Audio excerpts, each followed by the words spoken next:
बिस्मिल्लाहिर्रहमानिर्रहीम। हम शुरू करते हैं सर्जरी की ओएसपी। अच्छा जी, आप लोगों को ऐसे पिक्चर आएगी और साथ ऐसे क्वेश्चंस आएंगे। ठीक है, इस पिक्चर में क्या क्या है, क्वेश्चंस क्या क्या हैं। Describe the lesion, what is ABPI, what examination is essential, write two investigations and what is the treatment of this condition. ठीक है। अच्छा, आपको नज़र आ रहा है कि बेसिकली क्या चीज़ है, एक लार्ज अल्सर है। अल्सर जो है सर्जरी का एक इम्पोर्टेंट टॉपिक है। ठीक है, जब भी आप सर्जरी है, आपको शॉर्ट केस लॉन्ग केस में भी आ सकता है सर्जरी के। आपने अल्सर को बेसिकली डिस्क्राइब करना होता है कि इसके मार्जिन्स कैसे हैं, ठीक है, इसकी बेस कैसी है, इसकी सराउंडिंग्स कैसी हैं, ठीक है, और अल्सर की टाइप्स कैसी हैं, क्या क्या होती हैं, इस्कीमिक, वीनस, ठीक है, न्यूरोपैथिक, ठीक है, प्रेशर अल्सर्स। ठीक है, तो अल्सर एक इम्पॉर्टेंट टॉपिक है, इसको आप तफसील से अपने लॉन्ग केस शॉर्ट केस के कॉन्टेक्स्ट में लाजमी कीजिएगा। ठीक है। अच्छा, इस ओएसपी को हल करने का एक तरीका ये है कि आप इस पिक्चर को यहाँ पे पॉज करें, पॉज करके खुद इन क्वेश्चंस का जवाब दें। ठीक है, तो इससे आपकी थोड़ी सी मेंटल एक्सरसाइज भी हो जाएगी। मैं क्वेश्चंस के आंसर साथ साथ करता जाता हूँ। तो पहला क्वेश्चन का आंसर था, अल्सर है at the lateral border of the sole of the foot. ठीक है, एबीपीआई क्या चीज़ होती है, it is the ratio of the systolic ankle brachial pressure index, इसको कहते हैं ABPI। ठीक है, normally ABPI greater than 0.9, ischaemic limb, claudication और क्रिटिकल इस्कीमिया, उनकी ये वैल्यूज़ हैं। अगर आप वो याद कर लेते हैं तो बहुत अच्छी बात है। पेशेंट को एग्जामिनेशन में और क्या क्या काम करने हैं, हमने उसकी पेरिफेरल पल्सेस चेक करनी है और न्यूरोलॉजिकल एग्जामिनेशन करना है। ठीक है, जैसे मैंने कहा कि अल्सर की टाइप्स होती हैं, इस्कीमिक, न्यूरोपैथिक। ठीक है, तो इस्कीमिया के अंदर क्या होगा, पल्सेस नहीं होंगी, नो पल्सेस। और न्यूरोलॉजिकल क्या होगा, उसका सेंसरी सिस्टम इन्वॉल्व होगा, जब diabetes mellitus, chronic renal failure, ये दो बड़ी इंपॉर्टेंट काजेज हैं पेशेंट को सेंसरी लॉस होने की। सेंसरी लॉस होगा तो पेशेंट को पाँव पे पता ही नहीं चलेगा ज़ख्म कब हो गया उसको। इस वजह से डायबिटिक पेशेंट को हम हमेशा कहते होते हैं कि जूता ऐसा पहने जो चुभता ना हो, नंगे पाँव ना फिरें। डायबिटिक फुट की अलहदा से केयर एक बहुत इंपॉर्टेंट टॉपिक है, इसको हम लोग अलहदा से हम लोग एक पूरी वीडियो इसमें मैं बनाऊंगा कि आपने काउंसलिंग को, हिस्ट्री को कैसे अप्रोच करना है पेशेंट की। और साथ और इन्वेस्टिगेशन क्या होनी चाहिए, एक्सरे फुट और शुगर। ठीक है, डायबिटीज़ मेलाइटस देखने के लिए और ये देखने के लिए कि ये इसका इन्फेक्शन कहाँ तक फैला हुआ, तो एक्सरे फुट रिक्वायर्ड है। तो मैनेजमेंट में सर्जिकल डिब्राइटमेंट और रेगुलर ड्रेसिंग। अच्छा जी, one of the most important CT scans जो कि आप लोगों के इम्तिहान में आता होता है, मेडिसिन में भी सर्जरी में भी, आपको हो सकता है इसके साथ सिनेरियो दिया हो कि पेशेंट है 25 ईयर ओल्ड, हेड ट्रॉमा के साथ है, थोड़ी देर के लिए बेहोश हुआ था, फिर ठीक हो गया, अब दोबारा फिर बेहोश हो गया। ये CT स्कैन है, क्या फाइंडिंग्स है। ठीक है, identify clinical features, clinical scoring और पैथोलॉजी क्या है और ट्रीटमेंट क्या है। तो बेसिकली इन्वेस्टिगेशन क्या आती है, CT scan head, history of trauma, headache, confusion, lucid interval, scalp injury. Lucid interval क्या चीज़ होती है, जो मैंने आप लोगों के सिनेरियो में डिस्क्राइब किया कि ल्यूसिड इंटरवल ये होता है कि पेशेंट को ट्रॉमा हुआ, थोड़ी देर के लिए वो अनकॉन्शियस हुआ, ठीक है, उसके बाद फिर वो चलना फिरना शुरू हो गया, ऐसे लगा कि जैसे मैं बिल्कुल ठीक हूँ, लेकिन कुछ देर के बाद वो बेहोश हो गया। ठीक है, पेशेंट की इस्कीमिया को अल्टर्ड स्टेट ऑफ कॉन्शियसनेस को देखने के लिए स्कोरिंग कौन सी यूज़ की जाती है, हम लोग GCS स्कोर कैलकुलेट करते हैं, GCS। ठीक है, अच्छा, GCS स्कोर के 3 पार्ट्स होते हैं, आई ओपनिंग, मोटर और वर्बल रिस्पॉन्स। EMV स्कोरिंग कहते हैं इसको, EMV। ठीक है, तो डायग्नोसिस क्या है, जब ऐसा by convex shaped hyper dense area हो, उसको कहते हैं बाई कन्वेक्स। अगर आपको डिस्क्राइब करने का कहा जाए, hyper dense area in the left temporal region, hyper dense. ठीक है। तो ये एक्स्ट्रा ड्यूरल या एपिड्यूरल हेमाटोमा है। क्या है? एपिड्यूरल या एक्स्ट्रा ड्यूरल हेमाटोमा। एपिड्यूरल और एक्स्ट्रा ड्यूरल एक ही चीज़ होती है, ठीक है। Epidural haematoma basically middle meningeal artery की रप्चर की वजह से होता है। तो आर्टरी के अंदर प्रेशर ज़्यादा होता है, इस वजह से ऐसे फैलता चला जाता है। मैनेजमेंट कैसे करेंगे? बार होल करेंगे और हेमाटोमा को इवैक्यूएट करेंगे। नेक्स्ट इज सर्जरी का एक important instrument that is chest tube. Chest tube with under water seal. ये ट्यूब है, ये वाला पोर्शन ट्यूब है और ये अंडर वाटर सील है, ठीक है। Identification, indications, triangle of safety और कॉम्प्लिकेशंस, ये 4 क्वेश्चंस सर्जरी के एग्जाम के फेवरेट क्वेश्चंस हैं, ठीक है। Chest tube with under water seal is the instrument. इसकी इंडिकेशंस क्या हैं? चेस्ट में ब्लीडिंग हो, इसको हेमोथोरैक्स कहते हैं। एयर हो, इसको निमोथोरैक्स कहते हैं। पस हो, एम्पाइमा। फ्लेयर सेगमेंट, पेशेंट को ट्रॉमा हुआ है, उसके बाद फ्लेयर सेगमेंट आ रहा है। पोस्ट थोरेकोटमी, पेशेंट का प्रोसीजर हुआ है, कोई चेस्ट का ऑपरेशन हुआ है, ठीक है। अच्छा, एक ट्रायंगल ऑफ सेफ्टी वो वाला पोर्शन होता है जहाँ पे हम लोग इसको डालते हैं। तो ट्रायंगल ऑफ सेफ्टी सर्जरी वालों का बड़ा फेवरेट क्वेश्चन है, ठीक है। तो ये आपको इंटरेक्टिव स्टेशंस पे या लॉन्ग केस पे भी, अगर किसी पेशेंट को चेस्ट ट्यूब डली हुई है, आपको वो केस आ जाता है, तो आपको वहाँ पे भी पूछा जा सकता है। Lateral border of the pectoralis major, anterior border of the latissimus dorsi, और उसकी जो बेस है ये पेक्टोरस मेजर है, ये लेटिसिमस डोर्साई है, और बेस बना रही है superior border of the fifth rib, ठीक है। तो इस एरिया में हम लोग चेस्ट ट्यूब इंसर्ट करते होते हैं, ठीक है। कॉम्प्लिकेशन क्या क्या हो सकती है? डेफिनेटली आपकी जो रिब्स होती हैं उनका जो लोअर बॉर्डर होता है वहाँ पे न्यूरोवेस्कुलर बंडल होता है, तो डालते हुए उसकी इंजरी हो सकती है, ठीक है। तो हेमरेज, इन्फेक्शन, एम्पाइमा, ये उसकी कॉम्प्लिकेशन हो सकती है। अच्छा जी,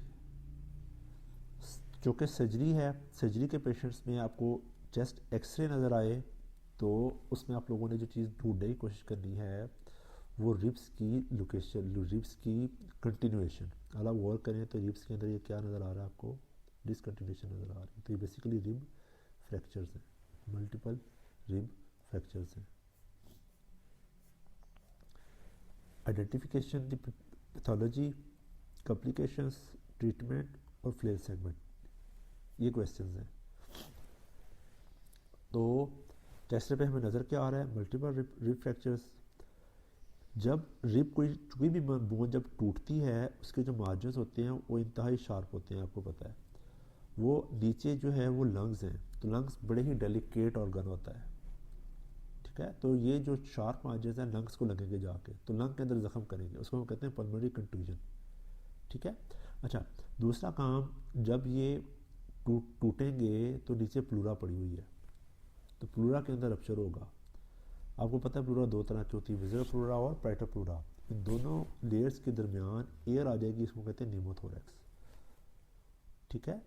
और ब्लीडिंग जब होगी तो उसको कहते हैं हेमोथोरैक्स। तो रिब फ्रैक्चर की ये कॉम्प्लिकेशंस हो सकती हैं, ठीक है। मैनेज कैसे करेंगे इस पेशेंट को?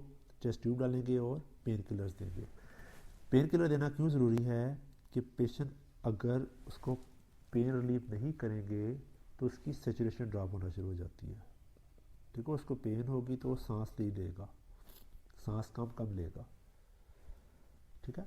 अच्छा, बड़ा इंपॉर्टेंट क्वेश्चन आता है फ्लेयर सेगमेंट क्या चीज़ होती है? अगर रिब जो है वो 2 जगह से टूट जाए तो क्या होगा? ये एक तरफ से जुड़ी हुई है, ये दूसरी तरफ से जुड़ी हुई है, ठीक है। ये वाला जो सेगमेंट होगा ना, ये फ्री सेगमेंट होगा, ये अलहदा से मूव कर रहा होगा, ये वाला सेगमेंट, ठीक है। ये वाला सेगमेंट जो है वो अलहदा से मूव कर रहा होगा, इसको कहते हैं फ्लेयर सेगमेंट, ठीक है।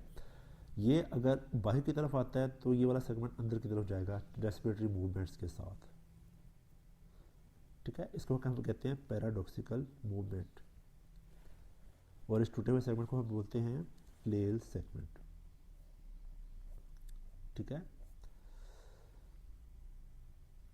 अच्छा जी,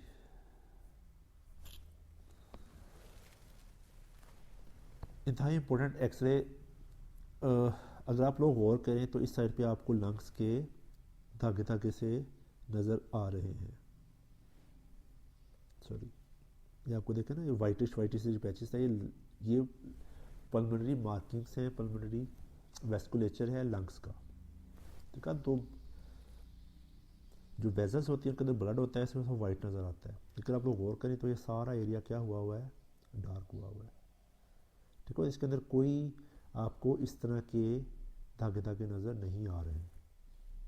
तो एब्सेंट पल्मोनरी वेस्कुलेचर है विद हाइपर ल्यूसेंट और हाइपर इन्फ्लेटेड। जो लंग है, लंग इज़ लाइक ए गुब्बारा, मीन्स के लंग्स जब डिफ्लेट होगा तो ये लंग्स इतना पोर्शन में पड़ा हुआ है।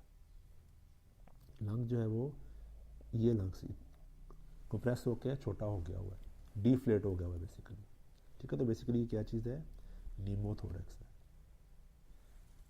ठीक है, right side pneumothorax. Identification, causes, immediate treatment, definitive treatment, और साइट ऑफ इंसर्शन और चेस्ट ट्यूब। फिर वही चेस्ट ट्यूब का क्वेश्चन।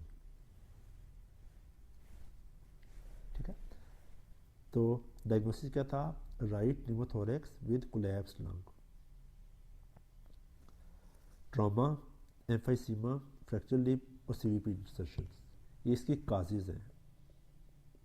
ठीक है, ट्रॉमा हुआ, रिफ्रैक्चर हुआ, रिफ्रैक्चर की वजह से न्यूमोथोरेक्स डेवलप हो गया। पेशेंट सीओपीडी का है, उसका बुला रप्चर हुआ, बुला रप्चर होने की वजह से एम्फाइसीमा, उसको न्यूमोथोरेक्स डेवलप हो गया। ठीक है, फ्रैक्चर लिप की आपको पता लग गया है।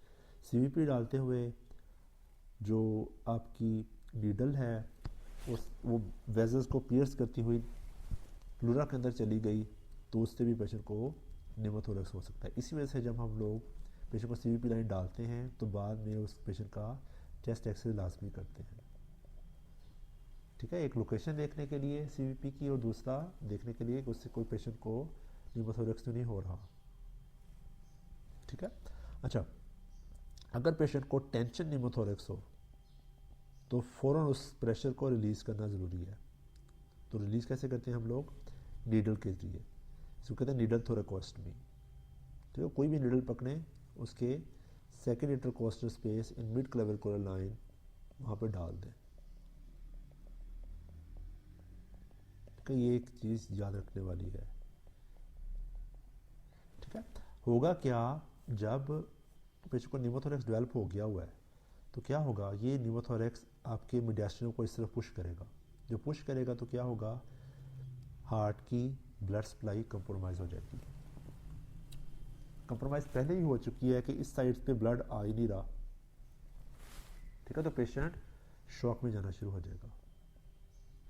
ठीक है, कार्डियक टेम्पोनार्ड होगा, शॉक में जाना शुरू हो जाएगा। इसको टेंशन न्यूमोथोरेक्स कहते हैं, जब आपका मिडियास्टिनम की शिफ्टिंग होना शुरू हो जाए। ठीक है, ग्रेटर देन 2 सेंटीमीटर हो तो उसमें हमेशा चेस्ट ट्यूब इंसर्शन करते हैं। चेस्ट ट्यूब डालते कहाँ पे हैं, फिफ्थ इंटरकोस्टल स्पेस ही वही है जो ट्रायंगल ऑफ सेफ्टी है। ठीक है, तो ट्रायंगल ऑफ सेफ्टी के मार्जिन्स आपको लाजमी आने चाहिए। आइडली चेस्ट ट्यूब इंसर्शन की बहुत अच्छी वीडियोस आपको यूट्यूब पे मिल जाएंगी, वो उसका प्रोसीजर देखते हुए जाइएगा।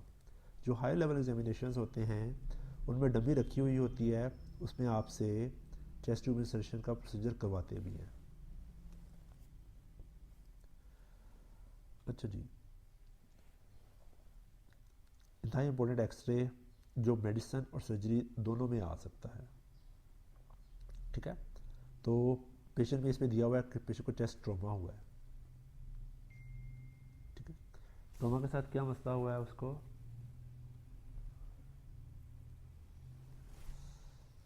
ट्रॉमा के साथ उसको इस साइड पे वाइट आउट लंग हुआ है। ठीक है, इसको कहते हैं homogeneous opacity, homogeneous opacity. Identify the pathology, causes, treatment, और इंडिकेशन ऑफ इमरजेंसी थ्रोकोस्टमी और triangle of safety. Triangle of safety का क्वेश्चन बार बार आएगा, इसी वजह से इसको मैंने पहले इसकी आपको सिग्निफिकेंस बता दी है। ठीक है, जो कि पेशेंट को वो हुआ है, ट्रॉमा हुआ है, तो मोस्ट लाइकली ये क्या चीज़ है, वाइट आउट जो शेडो है ब्लड का है।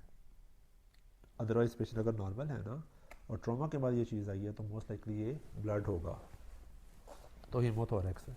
तो आपने इसमें ढूंढने की कोशिश करनी है फ्रैक्चर्ड रिब्स। ठीक है, और मैनेजमेंट कैसे करेंगे, चेस्ट ट्यूब इंसर्शन करके। चेस्ट ट्यूब निकालने की इंडिकेशन क्या होती है, सॉरी थोरेकोटमी, जो मीन्स के पेशेंट की इमरजेंसी थोरेकोटमी की इंडिकेशंस क्या होती हैं कि अगर उसको चेस्ट ट्यूब के अंदर 200 ml से ज़्यादा ब्लड पर आवर आ रहा है, या एक within 3-4 hours greater than 1.5 litre blood आ गया हुआ है, तो उस पेशेंट को ओपन करना ज़रूरी हो जाता है उस पेशेंट की। ठीक है, इसका मतलब ये है कि अंदर से ब्लीडिंग का कोई सोर्स है, उस ब्लीडिंग के सोर्स को रोकना ज़रूरी है। ठीक है, तो ये भी इंपॉर्टेंट क्वेश्चन है। अगर इससे कम ब्लड आ रहा हो तो अल्लाह ताला ने जो मैकेनिज्म रखा हुआ है हेमोस्टेसिस का, तो उससे वो रुक जाएगा। ठीक है, 200 ml पर आवर या 3 to 4 आवर्स के अंदर 1500 ml या 1.5 लीटर ब्लड चेस्ट ट्यूब के अंदर आ गया है, तो फौरी ये इंडिकेशन है थोरेकोटमी की, ओपन थोरेकोटमी की। ठीक है, ट्रायंगल ऑफ सेफ्टी फिर रिपीट हो रहा है। Lateral border of the pectoralis major, anterior border of the latissimus dorsi, और बेस बनती है 6 रिब से। अच्छा जी, हिस्ट्री ऑफ ट्रॉमा क्या नज़र आ रहा है, complete displaced fracture of the femur, pathology, blood loss, complications और ट्रीटमेंट। ठीक है, what is an open fracture, fracture of right shaft of the femur. Thigh जो है ना बहुत बड़ा रिजर्वायर है ब्लड का, और आपको पता है थाई के अंदर एक मेजर ब्लड वेसल भी जा रही होती है जो आपकी पूरी टांग को सप्लाई करती है। जब भी हड्डी टूटती है, जो मैंने क्या कहा था, हड्डी टूटने के बाद उसके जो मार्जिन होते हैं वो इंतहाई शार्प होती हैं, और आपने देखा होगा हड्डी टूटे तो हम लोग कास्ट लगाते हैं। उस कास्ट लगाने का क्या मकसद होता है बेसिकली, कि जो हड्डी के शार्प मार्जिनस हैं वो सराउंडिंग टिश्यूज़ को डैमेज ना करें। सराउंडिंग्स में क्या क्या हैं, ब्लड वेसल्स हैं, नर्व्स हैं, मसल्स हैं। अगर ये शार्प मार्जिन वाला पोर्शन हिलता रहेगा तो क्या होगा, नर्व डैमेज होगी, आर्टरी डैमेज होगी, उसके मसल्स डैमेज होंगे। ठीक है, इस वजह से उसको फिक्स करना ज़रूरी होता है। इनिशियली कास्ट लगाते हैं, फिर बाद में पेशेंट को जब ओटी अवेलेबल होता है तो उसकी सर्जरी करते हैं। ठीक है, सर्जरी को हम लोग कहते हैं ओपन रिडक्शन इंटरनल फिक्सेशन। ठीक है, अच्छा जब ये वाली जो, चूँकि ये मेजर आपकी वेसल यहाँ से गुजरती है तो, और आपकी थाई के अंदर स्पेस भी बहुत ज़्यादा होती है, तो पेशेंट को बहुत ढेर सारा ब्लड ज़ाया हो सकता है, अबाउट 1 to 1.5 लीटर तक ब्लड ज़ाया हो सकता है। ठीक है, तो इतनी क्वांटिटी है कि इससे पेशेंट शॉक में जा सकता है। ठीक है, अच्छा जब भी फ्रैक्चर होता है तो उसमें बोन्स के जो दोनों मार्जिन्स होते हैं, हमने उनको एक दूसरे के अपोज लाना होता है। अपोज जिस स्टेज पे भी है वो आ जाएंगे, वो हील हो जाएंगे।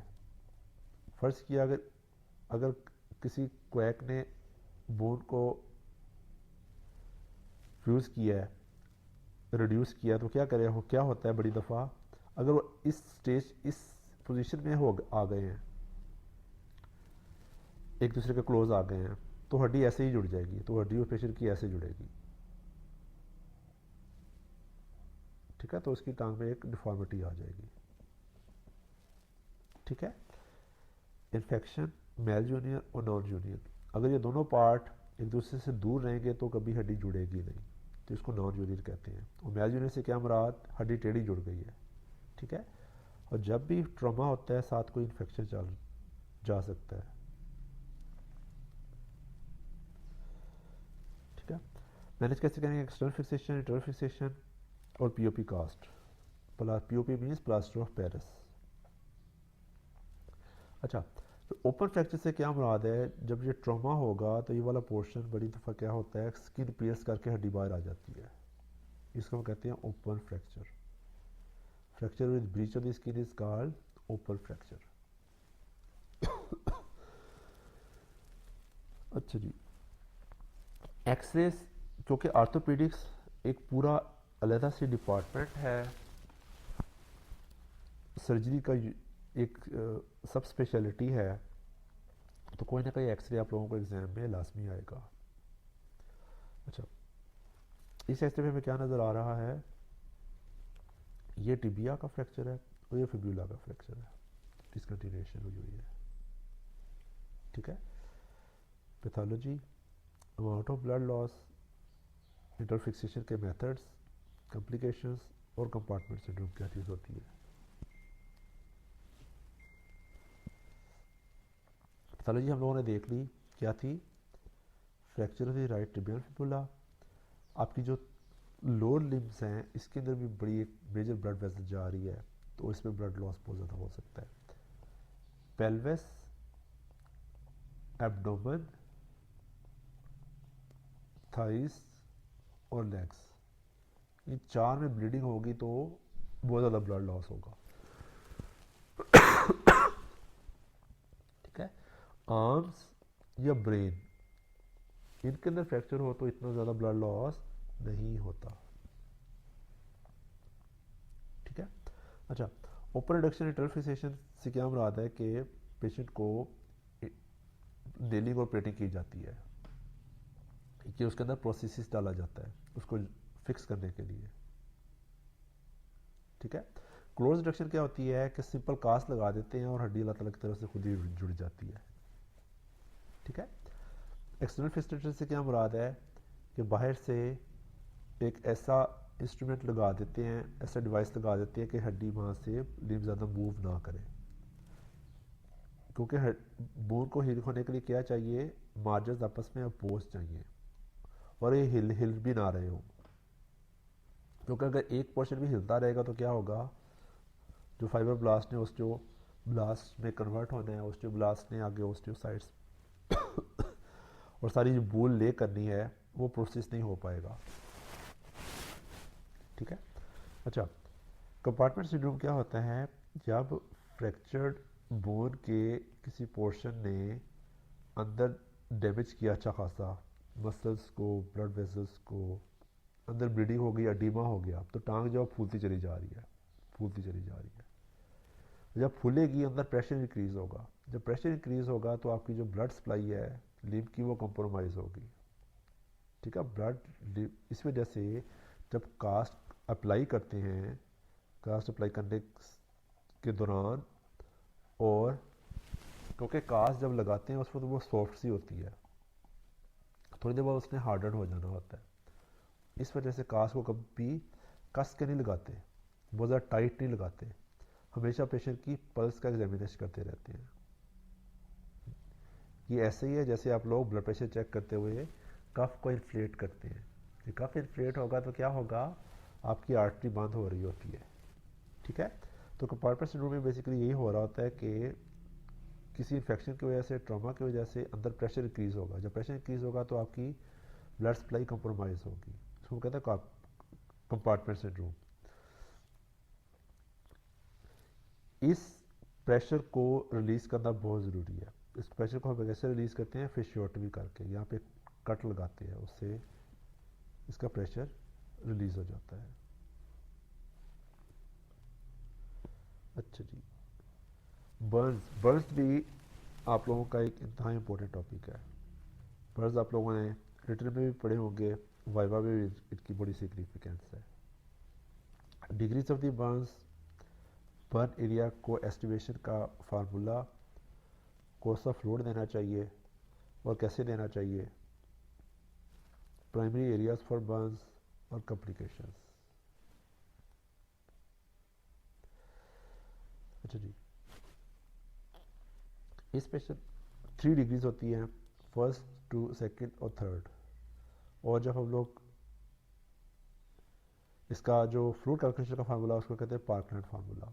और बॉडी सरफेस एरिया कैसे निकालते हैं, वो रूल ऑफ 9 के थ्रू निकालते हैं। हेड का, front of the back, libs का, टांगों का, ये सब का नो एरिया होता है, फ्रंट और बैक। ठीक है। अच्छा, फ्लूइड कैसे निकालना है, सरफेस एरिया निकालने के बाद उसको 4 से मल्टीप्लाई करना है।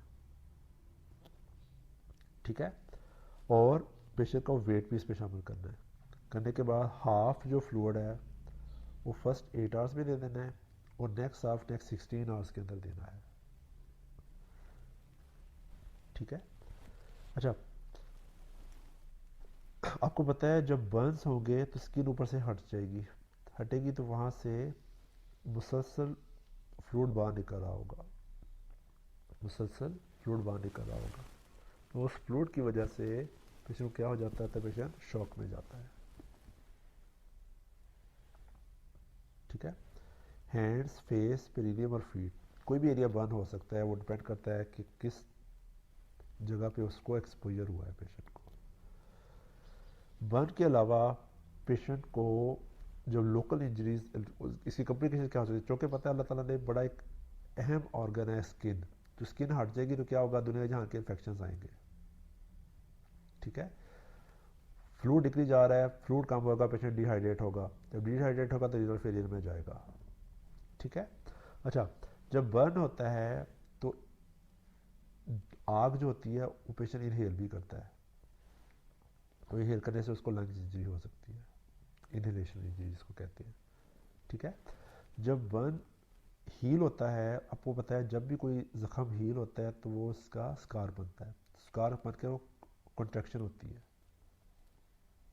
ठीक है। तो कॉन्ट्रैक्शन इतनी बुरी हो सकती है कि पेशेंट को कॉन्ट्रैक्चर्स ही बन जाए। तो ये बर्न्स की कॉम्प्लिकेशंस है।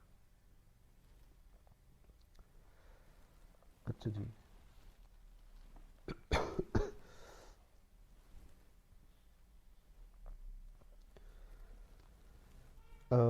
इसमें पेशेंट को आपको ट्रॉमा दिया होगा,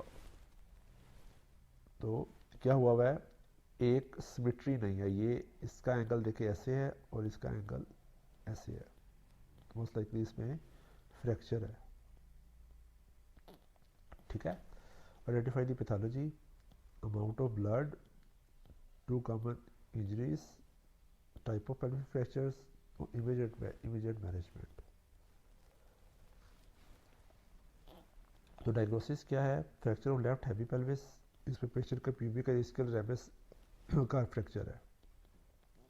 पेल्विस में भी बहुत ज़्यादा स्पेस होती है, इसमें से बहुत ज़्यादा ब्लड लॉस हो सकता है, about 2.5 to 3 litres blood, body में टोटल 5 से 6 लीटर ब्लड होता है। इसका क्या मतलब हुआ कि आधा ब्लड सारा पेल्विस में इकट्ठा हो गया, घड़े के तौर पे काम कर रही पेल्विस। पेल्विस में ऑर्गन्स, यूरिथ्रा, ब्लैडर, रेक्टम, यूरोकोलर इंजरीज हो सकती है।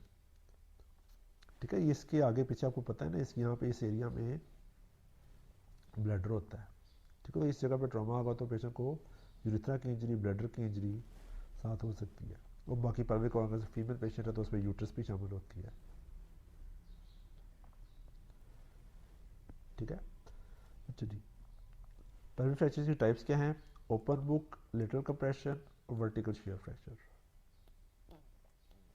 इसको मैनेज कैसे करते हैं, पेल्विक बाइंडर या एक्सटर्नल फिक्सेटर लगा के।